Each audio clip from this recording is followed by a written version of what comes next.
नीतीश कुमार को आप बहुत करीब से जानते हैं, इसलिए मैं उम्मीद करता हूं कि आप सही जवाब दें। नहीं, सही जवाब दे रहे हैं आपसे।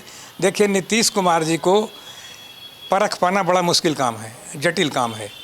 नीतीश कुमार जी का दिमाग चलते रहता है और कम बोलते हैं, डिसीजन लेते हैं सबको चौंकाने वाला। तो नीतीश कुमार राज्यसभा जा रहे हैं, तो सबके जहन में सवाल है कि बिहार को आगे कौन संभालेगा।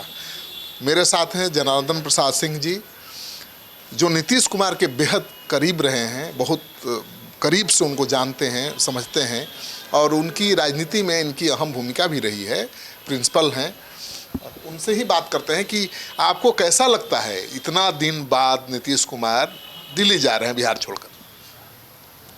देखिए, नीतीश कुमार जी दिल्ली जा रहे हैं, उनकी मर्जी है। आज से 3 साल पहले लगभग एक बार वो बोले थे कि 4 सदन है, 4 सदन का सदस्य अब नहीं हो सके। हमारा दुर्भाग्य है कि विधान परिषद का हुए, लोकसभा का हुए, विधानसभा का हुए, लेकिन राज्यसभा का नहीं हो सके। हमारी बनने की इच्छा है। उनके मन में क्या चल रहा था वो तो वही जानते हैं, लेकिन प्रेस में भी उन्होंने कहा कि हमको राज्यसभा जाने की इच्छा है, इसी कारण से हम राज्यसभा जा रहे हैं और कोई हम पर राज्यसभा जाने का दबाव नहीं है। आपको आप 3 साल पहले नीतीश जी ने एक चाल जाहिर की थी। जी, 3 साल पहले नीतीश कुमार का बयान छपा था, जिस समय उपेंद्र कुशवाहा चारों सदन के सदस्य हो गए थे। 3-4 आदमी हुए थे तो बोले कि हमको अफसोस है कि हम राज्यसभा का सदस्य नहीं बन पाए। इधर बयान भी उन्होंने दिया था कि हमारी पुरानी इच्छा थी कि राज्यसभा का सदस्य हों और हम अपने मर्जी से जा रहे हैं। आपको लगता है कि सीएम की कुर्सी छोड़कर कोई राज्यसभा का सदस्य अपने मन से बनना चाहेगा? ये तो नीतीश कुमार जी ही बताएंगे। हम लोग तो जो सुपरफिशियल चीज़ है उतना ही बोल सकते हैं जो अखबार में बात आती है। आप नीतीश कुमार को आप बहुत करीब से जानते हैं, इसलिए मैं उम्मीद करता हूं कि आप सही जवाब दें। नहीं, सही जवाब दे रहे हैं आपसे। देखिए, नीतीश कुमार जी को परख पाना बड़ा मुश्किल काम है, जटिल काम है। नीतीश कुमार जी का दिमाग चलते रहता है और कम बोलते हैं, डिसीजन लेते हैं सबको चौंकाने वाला। अब इस डिसीजन के पीछे उनका क्या राजनीति हो सकता है तो नहीं जानते हैं, लेकिन जो बातें अखबार में छपी थी हमारे नॉलेज में है, तो उसके हिसाब से उनकी इच्छा थी राज्यसभा जाने का। अच्छा, तो नीतीश कुमार जा रहे हैं बिहार छोड़कर, मुख्यमंत्री की कुर्सी छोड़कर, तो उनके शुभचिंतक हैं आप, उनके बहुत करीब रहे हैं, तो आपको कैसा लग रहा है? पर्सनल लॉस कैसा दिख रहा है? बिहार का तो लॉस दिख रहा है, दिख इसलिए रहा है कि जितने सो कॉल्ड एनडीए का विधायक दल के बैठक होगा, तो जितने मुख्यमंत्री पद के दावेदार हैं भारतीय जनता पार्टी से या लोजपा से या हमारे पार्टी से, जितने लोग हैं दावेदार, सब लोगों का मूल्यांकन किया जाना है। अब जैसे भारतीय जनता पार्टी में 4 ग्रुप है, उसमें उसको काट रहे हैं, उसको काट रहे हैं, एक दूसरे को काटने में लगे हुए हैं। हमारे पार्टी में आज से कुछ दिन पहले विधानसभा का चुनाव शुरू हो रहा था, उसके पहले हम नीतीश कुमार जी से एक दिन मिलने गए थे। हमने कहा कि सर, एक हम 10 लाइन का पत्र लिखे थे। पहला पंक्ति में लिखा हुआ था कि दल एवं बिहार हित में निशांत कुमार को राजनीति में सक्रिय कीजिए, यदि संभव हो सके तो हरनौत विधानसभा से चुनाव लड़ाइए। तो उन्होंने कहा कि प्रिंसिपल साहब जानते हैं हम परिवारवाद के खिलाफ हैं, हम परिवारवाद तो करते नहीं हैं। हम कि सर, निशांत कुमार को सक्रिय करना ये परिवारवाद नहीं है। विजय चौधरी जी भी थे, तो कहीं तब क्या है? हम कहा कि निशांत कुमार को प्रोजेक्ट करने के लिए आप नहीं कह रहे हैं। आज से 15 दिन पहले 500 पूरे ज़िला से, पूरे बिहार के सभी ज़िला से कार्यकर्ता आया था, निशांत लाओ पार्टी बचाओ का नारा लगा था। अगर हम सही हैं तो विजय चौधरी जी ने कहा कि नहीं, ये बात सही है। तो हम कहा ये कार्यकर्ता का डिमांड है, तो कहीं कार्यकर्ता जो डिमांड करेगा तो सब हमको पूरा करना संभव है? हम कि नहीं, पूरा तो करना पड़ेगा। कार्यकर्ता लाखों लाख आपके पीछे खड़ा रहा, उसकी भी अपनी मंशा है, उसको भी अपना स्वार्थ है। अगर आप इस पार्टी को ख़त्म कर दीजिएगा आप अपने जीवन काल में, तो जो अगली पीढ़ी है हम लोगों को माफ़ नहीं करेगा। हम लोग अपने जीवन काल में जितना कर सकते थे बिहार के उत्थान के लिए, तरक्की के लिए, करके दिखाया, और उसकी प्रशंसा पूरे देश में हो रही है। आप कर्पूरी ठाकुर के अनुयायी हैं, उनके शुभचिंतक हैं, उनके पद चिन्हों पर आप चल रहे हैं। कर्पूरी ठाकुर जी को भारत रत्न का उपाधि मिला, आपने अनुशंसा भी सरकार की तरफ से किया था, ये बड़ा फ़क्र है। तो कर्पूरी ठाकुर जी ने जो समाजवाद का प्लेटफॉर्म बनाया, सामाजिक न्याय का प्लेटफॉर्म बनाया, उस पर चल करके दो नेता को यहाँ पैदा किए, मजबूत नेता को, एक लालू प्रसाद जी और एक नीतीश कुमार जी के आप के रूप में। लालू प्रसाद जी धोखाधड़ी के अलावा कुछ नहीं किए। नतीजा है कि लालू प्रसाद जी को 16-15 साल में बदल दिया, नीतीश कुमार जी के हाथ में सत्ता आ गई। बीच में एक कमिटमेंट था, वो कमिटमेंट में स्लिप कर गए, तो जीतन राम मांझी के जो दबे कुचले सबसे नीचे पायदान पर हैं, उनको उन्होंने मुख्यमंत्री बना दिया 9 महीना के लिए। तो नीतीश कुमार जी जो मुख्यमंत्री बने और जो इनका क्रियाकलाप है, तो आप अच्छा काम किए, हम लोग गौरवान्वित होते हैं। हम लोग को अगली पीढ़ी माफ़ नहीं करेगी अगर अगली पीढ़ी के लिए हम लोग कुछ नहीं करेंगे। और आपकी पार्टी तभी जीवित रहेगी कि आपका लीगेसी है, आपका लीगेसी है। माने वो तैयार हुए नहीं, बता रहे हैं हम, कहा कि आपका लीगेसी है, ये पार्टी नहीं बचेगी बिना निशांत का। और जब पार्टी नहीं बचेगी तो हम लोगों को अगली पीढ़ी माफ़ नहीं करेगी। आप और लालू जी तो 36 साल से 35 साल से राज कर रहे हैं, लेकिन जो बरकर खड़ा है तो पार्टी तो आपको ख़त्म हो जाएगी। विजय चौधरी जी ने भी इसको स्वीकार किया कि नहीं, इनका कहना सही है, निशांत को सक्रिय करना चाहिए, लेकिन उस दिन वो सहमत नहीं हुए। निशांत जगह ले पाएंगे नीतीश कुमार का? निशांत कुमार वैसे तो पहले राजनीति में सक्रिय थे नहीं, आध्यात्मिक उनका था, पूजा पाठ में ज़्यादा उनका दिलचस्पी थी।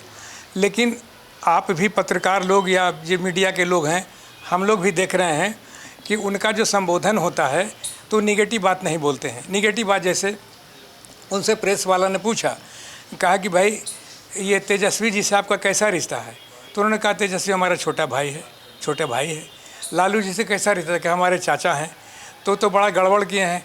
तो कहें कि देखिए चाचा जी क्या किए हैं, वो हमारे समकक्षीय नहीं हैं, हमारे पिताजी एक कंटेम्प्रेरी हैं, उस पर हम कुछ नहीं कहेंगे।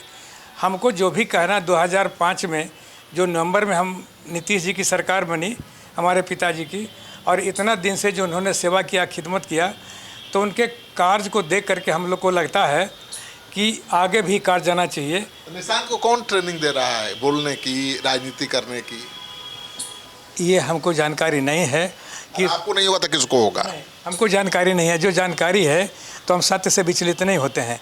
लेकिन निशांत कुमार जो भी बोल रहे हैं, निगेटिव बात नहीं बोलते हैं, पॉजिटिव बोलते हैं, और वो डाटा कलेक्शन भी कर रहे हैं। उनके पार्टी में आने से केवल पार्टी बच जाएगी कि सीएम बनना चाहिए उनको?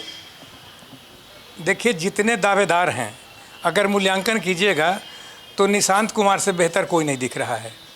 और हमारी तो इच्छा है कि निशांत कुमार अपने पिताजी के लीगेसी को आगे ले जाए, क्योंकि नीतीश जी के समर्थन में जनमत है, और उसको स्वीकारने में, निशांत को स्वीकारने में उनको कोई दिक्कत नहीं है। सम्राट चौधरी से ज़्यादा बेहतर साबित होंगे निशांत अगर सीएम बने? निशांत कुमार बेहतर साबित होंगे, इसमें दो राय नहीं है, क्योंकि इनके पास वो कैरेक्टर भी है, पिताजी का संस्कार भी है, और इधर जो बोल रहे हैं पॉजिटिविटी है, निगेटिव किसी के खिलाफ कुछ बोलते ही नहीं हैं। तो लगता है कि जो पिताजी का उनका दृष्टिकोण था, पिताजी के राह पर वो चलना चाहते हैं, और न्याय के साथ जो समावेशी विकास का उनका अवधारणा है, उसको अमली जामा देने के लिए तत्पर हैं। तो क्यों नीतीश जी उनको नहीं सौंप रहे हैं, या पार्टी ही क्यों नहीं सौंप रही है सीएम का पद? नहीं, पार्टी से तो मांग उठ रही है।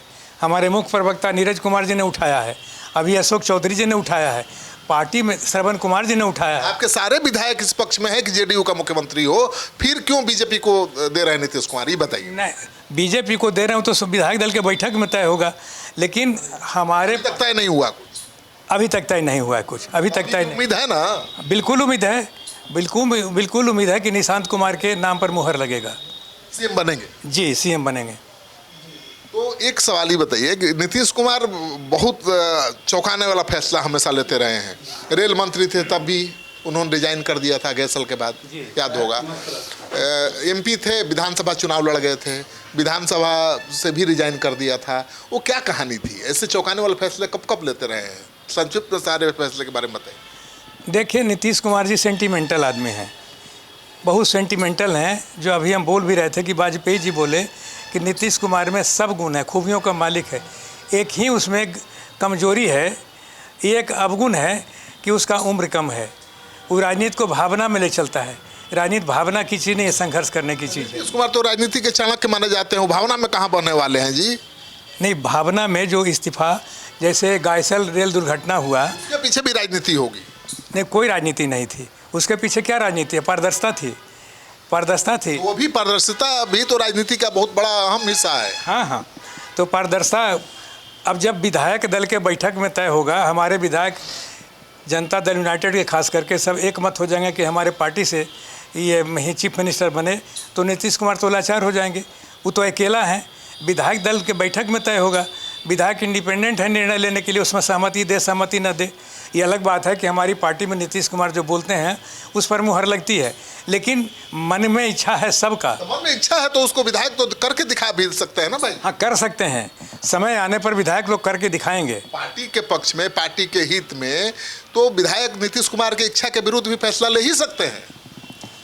बिल्कुल ले सकते हैं। पार्टी के हित में विधायक दल के बैठक में विधायक फैसला ले सकते हैं, इसमें दो राय नहीं है। बाबा ये बताइए कि आप कहते हैं कि नीतीश जी बहुत इमोशनल हैं और लालू जी कहते हैं कि उनके पेट में दांत है, ये क्या मतलब है? अब ये सब तो बड़े लोगों के दोनों भाई थे, वो पेट में दांत है। लालू जी कई दफ़ा इनके बारे में बोले हैं कि नीतीश कुमार के पेट में दांत है, बोलता कुछ है करता कुछ है। अब किस इशू पर वो ऐसा सोचते हैं करते हैं, लालू प्रसाद जी जाने। वो दोनों के रिलेशन में अंदर खाने क्या चलता है नहीं चलता है, हम नहीं बता सकते हैं। नीतीश जी के राज्यसभा सांसद चुने जाने के बाद आप मिले हैं? नहीं, राज्यसभा चुने जाने के बाद हम नहीं मिले हैं। राज्यसभा चुने जाने के बाद वो जो टिकट वितरण के पहले मिले थे, उसके बाद उनसे हम नहीं मिले हैं। हम उनको बधाई पत्र वगैरह ये सब देते रहे हैं, लेकिन हर बड़े फैसले लेने से पहले आपको बताते रहे हैं वो? नहीं, ऐसा नहीं। कई ऐसे 3 बार उधर हुआ। देखिए, आप बताइए जरा, कब कब आपको बता के फैसला लिए हैं? रेलवे मंत्रालय से इस्तीफा देना था, आपको पहले बता दिए थे। हाँ, और एक बार बताए थे कि जब हम लोग मात्र 6 सीट जीते 1995 के चुनाव में, तब हमको पटना में बुलाए थे और बोले कि चिंता मत कीजिए, हम जो कहते हैं उसको सुनिए, उसका समर्थन कीजिए, आप हमारे सुख दुख के साथी हैं। बिहार की जनता नीतीश को मुख्यमंत्री एक दिन बनाएगी। नीतीश बिहार की ज़रूरत है, लेकिन इसको बताने की ज़रूरत नहीं है। जब हम सिद्ध कर देंगे तो फिर आप हमको बधाई दे सकते हैं या लोगों के बीच कह सकते हैं। 26 साल इस जो उन्होंने हमसे शर्त रखा था उसको हमसे अपने सीने में दफन रखा। 26 साल के बाद हमने ओपन किया, कब? जब हमारी सीट मात्र 43 जीती।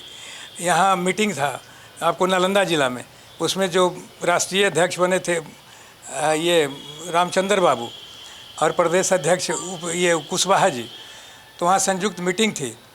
हमारे वर्कर सब काफ़ी उदास थे कि 43 हम जीते, 43 पर सिमट के हमारा ज़्यादा होना चाहिए था। तो हमने कहा था उसी समय कि आप लोग बड़ी है तो शाह हैं। नीतीश कुमार जी का दूसरा नाम है हार को जीत में बदल देने का। मुख्यमंत्री का पद खाली नहीं है, आप चिंता क्यों कर रहे हैं? नीतीश कुमार ही मुख्यमंत्री होंगे, ये गेम चेंजर हैं। लेकिन जिन लोगों के गलती से सब हुआ उनको भी चिन्हित करने की ज़रूरत है। हम रामचंद्र राव को टारगेट किए थे उस मीटिंग में भी कि इस हालात के लिए जो लोग दोषी हैं उनको भी चिन्हित करने की आवश्यकता है। रामचंद्र बाबू के चलते हार हुई थी? नहीं, रामचंद्र बाबू की बदनामी उसमें थी। टिकट वितरण में कहा जाता है कि 25 टिकट वितरण के एकमात्र जीते थे, सब हार गए थे, जो बताया गया था। तो रामचंद्र बाबू यही कारण है क्या पार्टी से बाहर जाने का? रामचंद्र बाबू तो अपने पार्टी में, उनको तो कोई निकाला नहीं था। रामचंद्र बाबू अपने पार्टी से बाहर चले गए। नीतीश कुमार जी ने कहा कि भारत सरकार में मंत्री बनने का था, तो मंत्री बनने का था तो हुआ कि 4 हमारे पार्टी से सांसद मंत्री बनेंगे, नाम भी तय कर दिया था। वो राष्ट्रीय अध्यक्ष बन गए। राष्ट्रीय अध्यक्ष के रूप में गए वहाँ दिल्ली, तो दिल्ली तो उन्होंने कहा कि ये 4 नाम है, ललन जी का सबसे ऊपर था, दूसरा में इनका था और 2 और राज्य मंत्री का था। तो बोले कि नहीं, एक ही को हम बनाएंगे। चूँकि राष्ट्रीय अध्यक्ष थे, उनका नाम देना था, वो सबसे पहले अपना नाम लिखे थे, वो अपना मंत्री बन गए, माला पहन लिए। ये विरोध का कारण हुआ। इससे पार्टी में बड़ी बेचैनी बढ़ी, बहुत बेचैनी बढ़ी। और उस दिन से फिर अपना 9 महीना केंद्रीय मंत्री रहे, पार्टी छोड़ दिए। फिर आना चाहते हैं पार्टी में? हाँ, फिर उनका बयान हम देखे हैं, उनका बयान देखे हैं। नीतीश जी का कार्यक्रम रहता है तो वहाँ जाते हैं मिलने के लिए। वो कहते हैं कि 4 साल से हम मिलना चाहते हैं, हमसे भेंटें कोई नहीं कराता है। हमसे भी लोग कहा था कि उनसे भेंट कराना चाहिए। तो हमने कहा कि देखिए, उनका जो बयान है नीतीश कुमार जी को आहत करने वाला बयान था। नीतीश कुमार जी कितना हाथ हैं वही माफ़ कर सकते हैं, हम माफ़ करने वाले कौन होते हैं? हमको कोई गाली दे और आप उसको माफ़ी नहीं दे सकते हैं। तो नीतीश कुमार जी के बारे में क्या क्या बोले थे, कितना वाहत हैं, नीतीश कुमार जी से सीधा संपर्क करें, वही उनको पार्टी में एंट्री करा सकते हैं, दूसरा किसी में ज़रूरत। नीतीश कुमार के करीब तो जो भी रहे हैं नीतीश कुमार के खिलाफ बोले हैं, बाबा याद कर लीजिए ना, और फिर भी नीतीश कुमार ने उनको वापस लिया है। उनके बोलने इनके बोलने में फ़र्क है। इनको तो भारतीय जनता पार्टी उस समय इस्तेमाल किया था, भारतीय जनता पार्टी इस्तेमाल किया, अलग हटो तो पार्टी बनाओ, पार्टी बनाए, पार्टी ख़त्म हुआ तो फिर जब भारतीय जनता पार्टी में चले गए तो उसे टूट करके प्रशांत किशोर के पार्टी में चले आए। अभी भी आपके पार्टी के नेता आरोप लगा रहे हैं अपने ही नेताओं पर कि सब बीजेपी से मिल के खेल कर रहे हैं, नीतीश को हटा रहे हैं। तो हमारी पार्टी को एक जात का है, इसमें सिर्फ कुर्मिया रहेगा, ब्राह्मण, भूमिहार, राजपूत, मुसलमान, दलित, अति पिछड़ा सब नहीं रहेगा। ये आरोप में दम है कि नीतीश कुमार को जेडीयू के ही लोग नहीं, कोई हाईजैक नहीं किए हुए हैं। नीतीश कुमार को हाईजैक कोई कर भी नहीं सकता है। वो अपने निर्णय लेते हैं, बातचीत करते हैं और किसी को जाति धर्म के आधार पर कद छोटा नहीं करते हैं। सब जात में उनका पैठ है। अब देखिए कार्यकारी राष्ट्रीय अध्यक्ष कौन है? संजय झा हैं। ललन बाबू हमारे दल के बड़े नेता हैं, राष्ट्रीय अध्यक्ष भी रहे। कहाँ इसमें उनका परहेज है? क्षमता के हिसाब से ये राज्य मंत्री भी हैं रामनाथ ठाकुर जी, तो बनाते हैं। जाति धर्म के आधार पर नीतीश कुमार जी निर्णय नहीं लेते हैं। इक्वेशन बैलेंसिंग थोड़ा देखते हैं कि ऐसे करने से सभी समाज के लोगों का चेहरा दिखना चाहिए, आकर्षण बढ़ना चाहिए पार्टी की। आखिरी सवाल ये बता दीजिए, वो घटना कि नीतीश कुमार की राजनीति में एंट्री कैसे हुई? राजनीति में एंट्री तो प्रेरित हुए थे ना, यहाँ के गरीबी, लाचारी, बेरोजगारी से बहुत प्रेरित हुए और कांग्रेस के खिलाफ जो 74 में आंदोलन चला उसके ये भी सूत्रधार थे, जेल भी गए, सब कुछ हुआ। तो ये जयप्रकाश साहू के बहुत निकटस्थ रहे थे और कर्पूरी ठाकुर जी के, वही लोग संचालक थे। उन्हीं लोगों से प्रेरणा पा करके कि नहीं अच्छे लोगों को राजनीति में आना चाहिए, तो जयप्रकाश साहू ने इनको प्रमोट किया, कर्पूरी ठाकुर ने प्रमोट किया। उन्हीं को इन्होंने आदर्श मान करके इनको लगा कि नहीं राजनीति में ही हम रह करके कुछ प्रदेश के लिए बेहतर सेवा कर सकते हैं। लोग, घर वालों ने इजाज़त दी? नहीं, घर वाले पहले नहीं इनको लड़ने देना चाहते थे। इनको तो नौकरी दिला रहे थे पिताजी। कहाँ, कैसी नौकरी? बोकारो में इंजीनियर, बोकारो स्टील सिटी में इनको इंजीनियरिंग में नौकरी मिली थी। तो बोले कि हम पिताजी नौकरी नहीं करेंगे, हमको राजनीति में जाना है। तो बोले कि हम राजनीति में रख के थक गए, अब तुम राजनीति करोगे, सब बात बोले। तो बोले कि हमारी यही इच्छा है। तो इनके गुरु थे रामजी मेहता, राम लखन हो के बहुत समझाए कि इसको राजनीति करने की इच्छा क्यों दबाव बनाते हैं, इंजीनियर है, इसको फ्रीडम दीजिए। तो देखिए 2 बार बेचारे हारे भी, बड़ा उनकी स्थिति दयनीय हो गई थी, लेकिन वो आदमी हिम्मत नहीं हारे और तीसरी दफ़ा उनको लोगों ने कहा, हरनौत की जनता ने, कि आपका 1 पैसा खर्चा होने नहीं देंगे, इस बार हम लोग के मर्जी से चुनाव लड़ाइए। और आटा है, चावल है, दाल है, सब्जी है, सब गांव से ला करके कलेक्शन करके इनको 22,500 वोट से जिताया पहली दफ़ा। चलिए, तो आप सुन रहे थे जनार्दन सिंह जी को, जो नीतीश कुमार के बेहद करीबी हैं, उनके साथ बहुत दिनों तक रहे हैं, आज भी हैं उनके साथ, और ये खुलासा कर रहे हैं, बड़ा खुलासा। एक तो बड़ा खुलासा यही है कि अभी तक जेडीयू ने फैसला नहीं लिया है कि सीएम की कुर्सी किसके पास रहेगी, ये तय तो विधायक करेंगे। और विधायक एकमत है कि जेडीयू का ही सीएम होना चाहिए। मतलब विधायक दल की बैठक में असली खेल होने वाला है। नीतीश कुमार के मर्जी के खिलाफ भी पार्टी को बचाने के लिए, सीएम की कुर्सी बचाने के लिए विधायक निशांत को नेता चुन सकते हैं। आप क्या सोचते हैं? कमेंट बॉक्स में जाइए, अपना कमेंट जरूर लिखिए और इस वीडियो को खूब शेयर करिए, ताकि पता चले लोगों को कि बिहार की राजनीति में किस तरह का भूचाल आने वाला है।